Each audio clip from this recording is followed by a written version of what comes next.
Hi everyone, welcome to the Botics Robotics Workshop. This is a simple hands-on robotics workshop which is designed for anyone with interest to build a robot. This is a workshop I started in 2008 and I've trained over 10,000 students and more on this workshop. So this is an ideal workshop for you if you're looking to work hands-on with electronics, and it's the best workshop to get started for kids who are exploring electronics. Let's go ahead. So what will you learn in this workshop, and who's this workshop for? The first thing. So I said kids. So 10 years and above is the ideal age for this workshop. It's not only for kids, adults can do this workshop as well. It's a fun for anybody who's looking to get some fun with electronics. And what will you learn in this workshop? You'll learn how to build a line follower robot, a simple line follower robot. A line follower robot is nothing a robot which follows a black line, or it could be a white line as well. In our case, we'll work with a robot which will follow a black line. We'll see how to build it from scratch. When I say scratch, we're going to look at how to build the sensors. You can see we have some sensors here. So how to build these sensors from scratch. Not use these. This is a final module, but we'll learn how to build this from scratch. So what will it look like? Let me play a video for you. Just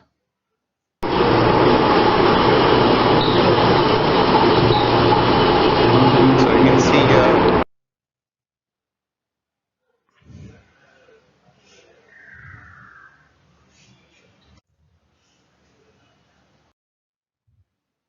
Now, these are the components that you would require to buy. You can buy it online. I'll try and provide some links where you can buy all of this from.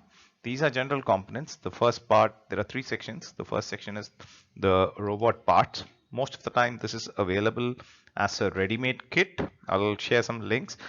The sensor module, IR proximity sensing module, is available outside the kit as well as part of the kit. So you'll have to see from where you're buying, depending upon where you're buying. So a robot kit, when we say a robot kit, it's a two-wheel drive robot which is powered by two motors, has two wheels on both sides and one small caster wheel in the front. So that's the kind of the robot we need. And then we have some electronic components here. We've listed 7805, a voltage regulator, some capacitors, 100 μF, LEDs, a bunch of LEDs, resistors, either 220 ohms or 1K, whatever you can get your hands on, light dependent resistors, a trim pot, a 10K trim pot, a 4-leg tactile push button, IR LED transmitter, IR LED receiver. Both of this is normally available as a pair, but sometimes they are also sold separately. A transistor 2N2222A, an IC LM358, which is an operational amplifier IC, IC ULN 2003, which is a motor driver IC, and IC 7404, which is a NOT gate IC. You also require some other tools. A multimeter, which is nice to have. In case you don't have a multimeter, don't bother. You'll figure out if you can do it without the multimeter. It's going to take some time to debug, but it's okay.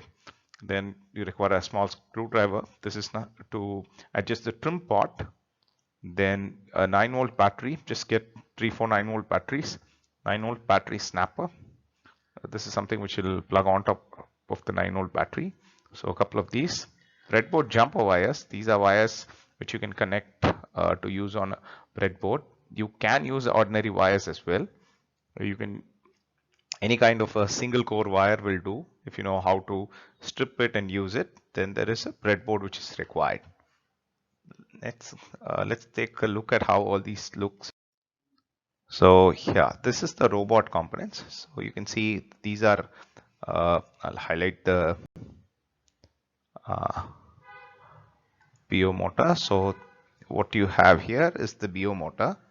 It's not very visible. Let me go for some other color.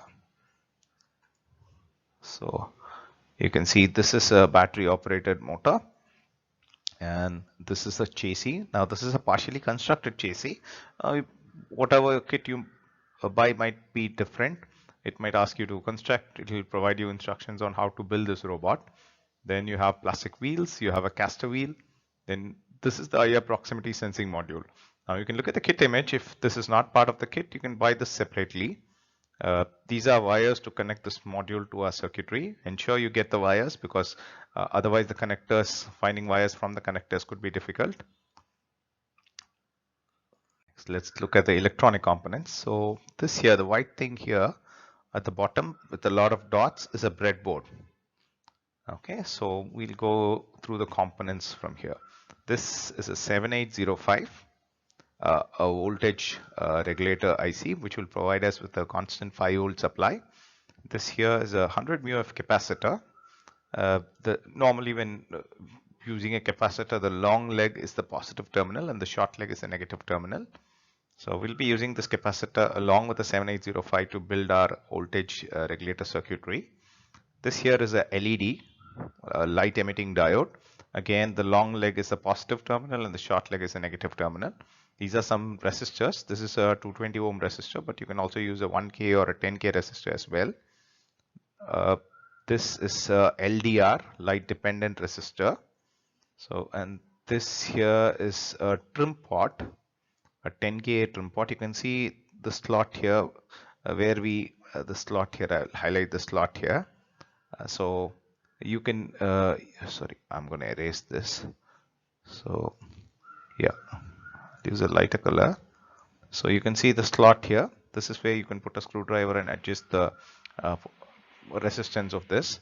Then you have a simple 4-leg push button. This is nothing but, so this is a push button. So this is a push button which we can use like a switch. We have the IR LED transmitter here. This is the transmitter and this here is the receiver. So you can see the transmitter is a light blue in color, the receiver is dark blue in color, but don't get fooled by this. Sometimes both the transmitter and the receiver can be light blue in color as well. So yeah, this is a transistor 21222A. It has 3 pins. Then this is LM358, which is a 8-pin IC. You can see 1, 2, 3, 4 and 4 on the other side. Then you have the ULN 2003, which is a motor driver IC, which is a 16-pin IC. And then you have a NOT gate, which is again a 16-pin IC. Here we have the breadboard, the multimeter. This is the mini screwdriver, a 9-volt battery, the battery snapper, how it looks, and breadboard jumper wires. Like I said earlier, if you're not able to get jumper wires like these, you can get a single core jumper wire. You'll have to strip the wires and find the edges of this. This here has edges nicely, so you don't have to do much. You can simply poke them into the breadboard. That's the reason I recommend this.